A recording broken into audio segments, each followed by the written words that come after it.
Hi යාළුවනේ ඉතින් මගේ නම අවිෂ්ක මම ජපානයට එන්න අවුරුදු දෙකක් විතර මහන්සිලා ඉතින් කොහොම හරි අන්තිමට ජපානයට ආවා. ඉතින් මම කැමති ඔයගොල්ලොත් එක්ක මම ජපානයේ ගත කරන ජීවිතය බෙදා ගන්න. ඉතින් මේකේ තුලින් තමයි මම මේ YouTube channel එක නිර්මාණය කරේ.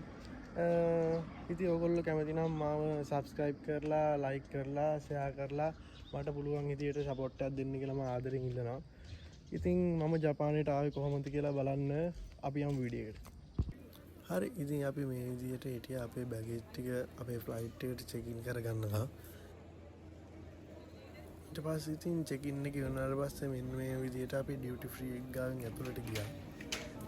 ඇතුළට ගිහිල්ලා ඊට පස්සේ ඔය ඉන්න මාත් එක්ක යාළුවෝ දෙන්න ඔය ඉස්සරහින් පෙන්නන්නේ. ඊට පස්සේ ඉතින් අපි ඩියුටි ෆ්‍රී එක ගාවෙන් ඇතුළට ගිහිල්ලා ඉතින් මොනවද තියෙන්නේ දෙපැත්තේ බල බල ගියා ඉස්සරහට. ඊට පස්සේ ඉතින් යාළුවනේ අපිට ෆ්ලයිට් එකට චෙක් ඉන් වෙන තැනින් අපිට දුන්නා පොඩි කූපන් එකක්. ඒකට පුළුවන් අපිට ෆ්ලයිට් එකේ යන්න කලින් පොඩි මීල් එකක් ගන්න. ඒ ගත්ත මීල් එක තමයි ඉතින් ඔය වෙන්නන්නේ. ඒක ෆ්‍රී හම්බෙන්නේ. ඊට පස්සේ ඉතින් අපි ඔතනින් ඇතුළට ගියා. අපේ ඩමි ටිකට් පෙන්නලා ෆ්ලයිට් එකට ඇතුල් වෙන තැනට.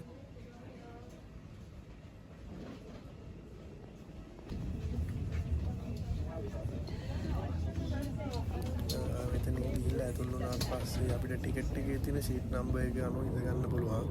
ඇත්තටම ඉතින් යාළුවනේ මට නම් හම්බුනේ නෑ වින්ඩෝ එක ගාව සීට් එක. ඒත් ඉතින් මම පොඩි වීඩියෝ එකක් නම් ගත්තා. යනකොට ඊට පස්සේ අපිට ෆ්ලයිට් එකේ මීල් එකක් හම්බ වෙනවා. ඒක තමයි තියෙන්නේ. ඒක අපි කලින් පේ කරලා ගන්නත් මොකද යාළුවනේ අපිට අපි දාපු එයා ඒෂියා ෆ්ලයිට් එකේ අපිට ඇත්තටම මීල් ඉන්ක්ලූඩ් වෙලා තිබුණේ නෑ. ඉන්ක්ලූඩ් වුණේ නැති වුණාට අපි ප්‍රී ඕඩරයක් කලින් දැම්මා. චිකන් බිරියානි එකක් තමයි දාන්නේ. මම හිතන්නේ ඒක මොකක් හරි මැලේසියන් වගේ මොකක් හරි කෑම එකක්. අවුලක් නෑ ඒක කන්න පුළුවන් මට්ටමක තිබුණා. ඊට පස්සේ යාළුවනේ ඉතින් අපි මේ විදියට ෆ්ලයිට් එකෙන් බැහැගත්තා මැලේසියාවේ කුආලාලම්පූර් එයාපෝට් එකේ. ඇත්තටම යාළුවනේ අපි මේ ගිය ෆ්ලයිට් එක බජට් ෆ්ලයිට් එක එයා ඒෂියා කියන්නේ. ඔයගොල්ලෝ දන්න ඇති.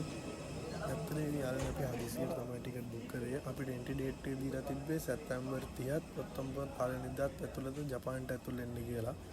ඉතින් අපි ඔන්න ඔය විදිහට දෙපැත්තේ තියෙන ෆ්ලයිට් මොනවාද බලාගෙන ඇතුළට ගියා හිමීට.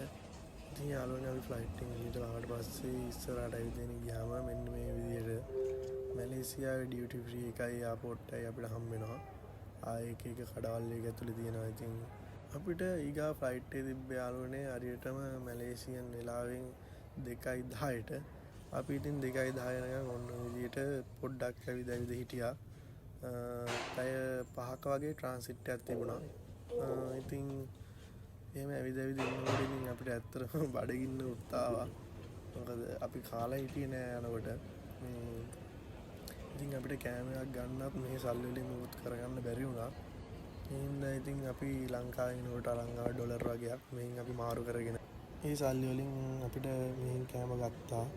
ඉතින් මැගී නූඩ්ල්ස් ඔය වගේ පොඩි දේවල් තමයි ඉතින් යාළුවනේ අපිට කන්න පුළුවන් වුණේ. ලොකු කෑමක් නම් ඉතින් කන්න පුළුවන් වුණේ නැහැ. කෝෆි නම් ගත්තා බොන්න කෝෆි එක නම් කටේ තියන්න බෑ යාළුවනේ. ඇත්තටම මේක අපි ඇත්තටම විසික් කරලා දැම්මා.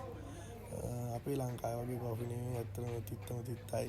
ඉතින් යාළුවනේ මෙහෙම අපි ඉස්සරහට ඇවිදගෙන ගියා අපේ ෆ්ලයිට් එකට නගින්න තියෙන කවුන්ටරේ නම්බර් එක හොයාගෙන. ගියාට පස්සේ මේ ඉතින් තියෙන යාළුවනේ අපි අර කා වගේ මැගී තව මොනවද වන්ද පීසා වගේ පොඩි බනිස් જાතියක් තිබුණා. ආයේ කෝෆි තිබුණා. එහෙම තමයි. ඊට පස්සේ ඉතින් යාළුවනේ ඇත්තටම මේ විදිහට ඇවිදගෙන ගියා. මොනවද තියෙන්නේ බල බල. ෆ්ලයිට් එක ගොඩ වෙන්න තියෙන පාරේ දෙපැත්තේ තියෙන දේවල් අපි බල බල ගියා. ඉතින් තව දෙපැත්තේ එක සමාගම් වල ප්ලේන් එක නවත්තලා තිබුණා. ඊට පස්සේ ඉතින් අපි ඇතුළට ගිහිල්ලා අපිට අදාළ සීට් නම්බරයට අනුව අපි ඉඳගත්තා. ඊට පස්සේ ඉතින් අපිට ෆ්ලයිට් එකෙන් බ්‍රේක්ෆාස්ට් එක විදිහට මීල් එක දාලා තිබුණා. මේකත් ඇත්තටම ඉතින් අපි ප්‍රී ඕඩර් කරලා තමයි ගත්තේ. උදන් නූඩ්ල්ස් එකයි චීස් බන් එකයි කොෆි එක නම් අප්පා කටේ තියන්න මලම ජරාවක් ඉතින්. ඊට පස්සේ ඉතින් යාළුවනේ අපි ජපානයේ ඔසාකා කන්සයි එයාපෝට් එකට අපේ ෆ්ලයිට් එක ගොඩ බැස්සට පස්සේ මේ විදිහට අපි එක්සිට් එකෙන් එළියට ගියා. ඊට පස්සේ ඉතින් එළියට ගියාට පස්සේ ඔතන පොඩි වැඩ වගේක් තියෙනවා අපිට කරන්න. ඊට පස්සේ ඉතින් මේ වැඩ ටිකත් කරගෙන ඉවරලා අපි මේ විදිහට එළියට යනවා. ඊට පස්සේ අපිට ඉතින් එයාපෝට් එකට චෙක් ඉන් වෙන තැනට යන්න තියෙන්නේ මෙන්න ඔය වගේ ට්‍රේන් එක. ඒ ට්‍රේන් එකේ නම් කට්ටිය ගොඩක් හිටියින්ද අපි ගියේ නෑ. ඉතින් යාළුවනේ ඊට පස්සේ අපි ඉතින් ඊගාවට ආපහු ට්‍රේන් එක මාපහු මේ පැත්තට එනවා. ඔන්න ඔය විදිහට ට්‍රේන් එක ආවට පස්සේ අපි ඒක ගත්තා. මේ යාළුවා ඇත්තටම ඉතින් කිසිම ඩ්‍රයිවර් කෙනෙක්වත් කවුරුත් ඉන්නවා නම් මම නම් දැක්කේ නැහැ. ඉතින් ඔය ඔක්කොම සෙනග ඔකට නගිනකන් ඉඳලා තමයි සාමාන්‍යයෙන් ඔක මුල් වුණාට පස්සේ යන්නේ. ඉතින් මම කියන්නම් ඉතින් ඔයගොල්ලොන්ට මම කොහොමද ජපානයට ආවේ කියන විස්තර ටික. ඉතින් මම 2025 ජනවාරි 4 වෙනිදා තමයි ගාල්ලේ එල්පිටියේ තියෙන ඩ්‍රීම් කැම්පස් කියලා ආයතනය. ඒකෙන් ජපාන් භාෂාව ඉගෙන ගත්තා.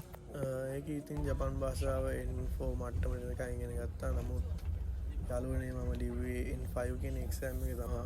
ඊට පස්සේ යාළුවනේ ඉතින් මම මහර පෑලියගොඩ තියෙන අට්සුකෝ ඉන්ටර්නැෂනල් කියලා ආයතනයක්. ඒ ඒජන්සිය හරහා තමයි මම ජපානයට ආවේ. ඉතින් මට ජපානයට එන්න උදව් කරපු හැමෝවත් මම ආදරෙන් මතක් කරනවා.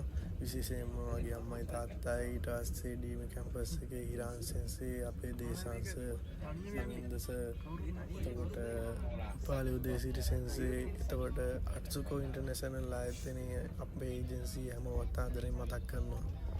ඉතින් යාළුවනේ ඔය විදිහට තමයි අපි ට්‍රේන් එකේ ඇවිල්ලා අන්තිමට ඔන්න වගේ තැනකින් අතර වෙලා අපි බැහැ ගන්න ඕනේ. ඊට පස්සේ ඉතින් ඔය විදිහට ට්‍රේන් එකෙන් අපි බැහැගෙන ඉස්සරහට ඇවිදන් ගියාට පස්සේ අපිට පොඩි වැඩක් තියෙනවා. අපි ස්ටුඩන්ට් ඉසාවින්දා අපේ ෆින්ගර්ප්‍රින්ට් තියලා අපේ සයිරියෝ කාදෝ එක හදලා ඒ වගේ දේවල් කරන්න ඔතනින් යන්න යාළුවනේ නැත්තම් වීඩියෝ කරන්න දුන්නේ නැහැ. ඊට පස්සේ ඉතින් යාළුවනේ ඇත්තට මේ වැඩ ටික වුණාට පස්සේ අපේ බැගේජ් ටික කලෙක්ට් කරගන්න අපි ආවා. ඒ බැගේජ් කලෙක්ට් කරන තැන තමයි ඔතනින් පල්ලෙහාට බහින්න ඕනේ. ඊට පස්සේ බැගේජ් ටිකත් කලෙක්ට් කරගත්තට පස්සේ අපේ ඉස්කෝලේ සෙන්සර් කෙනෙක් ඇවිත් හිටියා අපි වෙක්කන්න ඔය ඇත්තටම කණ්ණාඩි දෙකක් දාලා ඉන්නේ යා තමයි. අපේ තකෂි සෙන්සේ. ඊට පස්සේ ඉතින් ඔය විදිහට පොඩ්ඩක් වෙලා යා අනිත් අයත් එනකන් හිටියයින් පස්සේ අපි ටික වෙලාවකින් ඊට පස්සේ අපේ ස්කූල් එකට ගියා. ඔය විදිහට තමයි ඉතින් අපි වෙක්කන් ගියේ. යාගේ ඒගොල්ලොන්ගේ වාහනයක ඇවිල්ලා තිබුණා අපි වෙක්කන්න. ඊට පස්සේ ඉතින් අපි පොඩි කතාවක් දාගෙන සෙන්සේ එක්ක අපි ස්කෝලේට ගියා.